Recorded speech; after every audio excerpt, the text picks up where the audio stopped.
what do you know? The world is on fire. It really is apocalyptic. It feels like we are at a point in our society where there's a genocide happening in Gaza and people are using that brutality for their own ends, these sociopaths that run our government. And then in Los Angeles, the world is on fire. And it's a bunch of wealthy oligarchs who and money, interests, imperial interests, what have you, weapons manufacturers. These are the people that are destroying our society. And it's a big reason why I think there's a lot of nihilism and people feeling dispirited right now. And the images out of LA here, let's just play this. This is an overhead shot from KTLA 5 News in Los Angeles, aerial footage of the Palisades area in Los Angeles after the smoke has cleared out, and you can just see how much damage the wildfires have inflicted. Mike, I can't believe my eyes what we're seeing here in the Pacific Palisades and into Santa Monica. Just nothing but destruction. All those hot spots are structures that have burned or are burning right now. As I zoom in, it's just home after home. I don't even have the words for it to describe. Look at this area here. This is off of, it's off of Rimmer Avenue and Monument Street. I mean, just homes are destroyed here, just wiped out completely. It's just really unbelievable to see the devastation here, the structures that are still on fire, the businesses that have burned, the homes that have burned down, the apartment complexes, fire next to that church there. It looks like a church anyways, but it's just unbelievable to see all this. I'm going to bring in our map system so you can see the streets that are affected here, but it is burned all the way to the shoreline, all the way down to PCH, and there you see the shoreline there. But it is just our first time looking at this. The smoke is cleared, and we're getting our first look from above at all the devastation here throughout the Pacific Palisades. That's a helpful visual, and you can see from the air there, this was also some footage in the Palisades that was circulating inside a home in Los Angeles. You can see what it looks like when the flames are literally engulfing your home. This was shot by a resident, and I think they're okay. But here's some footage. You can see for the podcast audience what this looks like. I mean, it looks like an inferno. I don't know how this house is still just sitting there. Hopefully some fireproof materials. You okay? You're gonna be okay. Hi. You're gonna be okay. So that's what that looks like. Yeah. And we're going to be talking about greening our public utilities in just a second with our guests. But now, as I mentioned, 5 people have died. Nearly 200,000 people are under evacuation orders. Tens of thousands of acres have been burned. There are now 5 fires that have cropped up. It got worse last night. The water supply has also been really scarce because of the existing conditions. I mean, there's inequality issues and hoarding by the wealthy, but like LA hasn't logged more than 1/10 of an inch of rain since May of 2024. This is a climate issue. And now many residents are under a boil order notice because there's ash in the water supply. Also, the air is not really safe to breathe. Right. And to make matters worse, State Farm, which is one of the biggest insurers in California, canceled like hundreds of home policies. I saw 1,600 was a figure that is estimated right now in the Pacific Palisades. Can we put up that thread or that explanation here by Basil? Go to the first tweet, if you don't mind.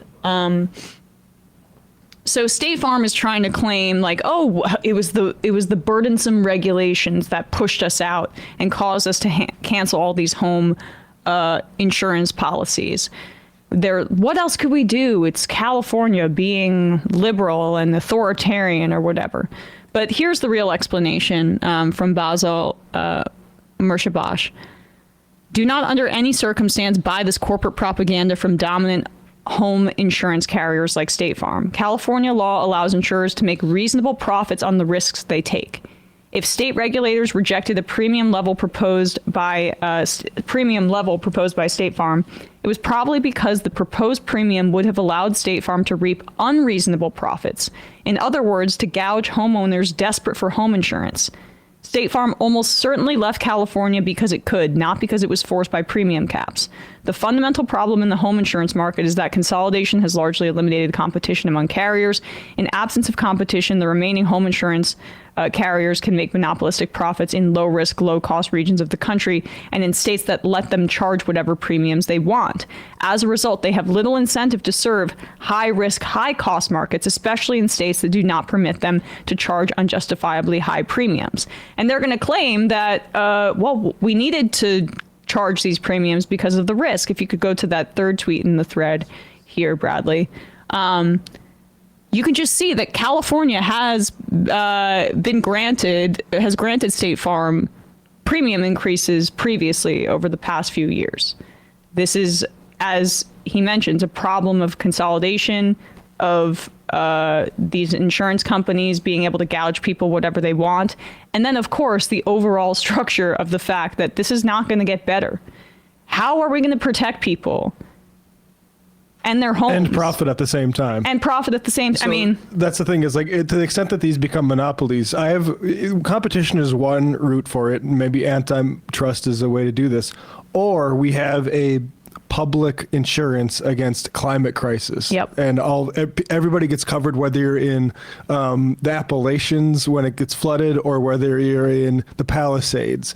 We all have to be in this together. And these all this stuff, acrimony about private insurance companies, well, guess what? We don't need to have you.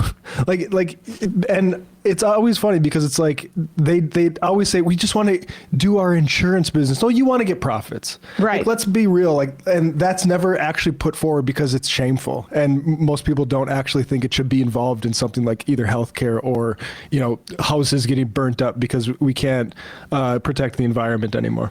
It's without that option, and without, at the very least, heavy regulation and imposing penalties on these private insurance companies, at least in the short term, to force them to cover folks in these areas, we are going to see millions of people lose their life's savings potentially because we're encouraged to put all of our eggs in the home ownership basket over the next few decades due to climate-related disasters.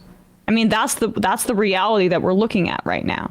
And this is a part of what we've been talking about, which is like what needs to be central to any leftist vision of the world, which is decommodifying these essentials so that people are not decimated when the socialized losses that oil and gas and capitalists have imposed on us take out everything they've ever owned. I mean, these are communities that are gone. And if you're like, wagging your finger at the liberal coastal elites in this current moment, and because some of these areas are wealthy, you are really missing the forest through the trees here. No pun intended about this horrible wildfire. If it's not Malibu, it's going to be areas in Florida. And like the Hollywood Hills fire, what was freaking people out so much about that was that had the potential, and I'm not sure about the updated information, to go into an extremely densely populated area around Hollywood, which is more low income. So some of the reactions that I've been seeing have been silly, but we should all be in this together. And frankly, these oil and gas companies should be nationalized and then broken apart because they don't have any incentive to stop. They're trying to make money. All these people have incentives, also including the AI industry, which is using a massive amount of electricity and making climate change worse. They'll have an incentive to point the finger in the wrong directions, which is something that, we'll talk about later in the show.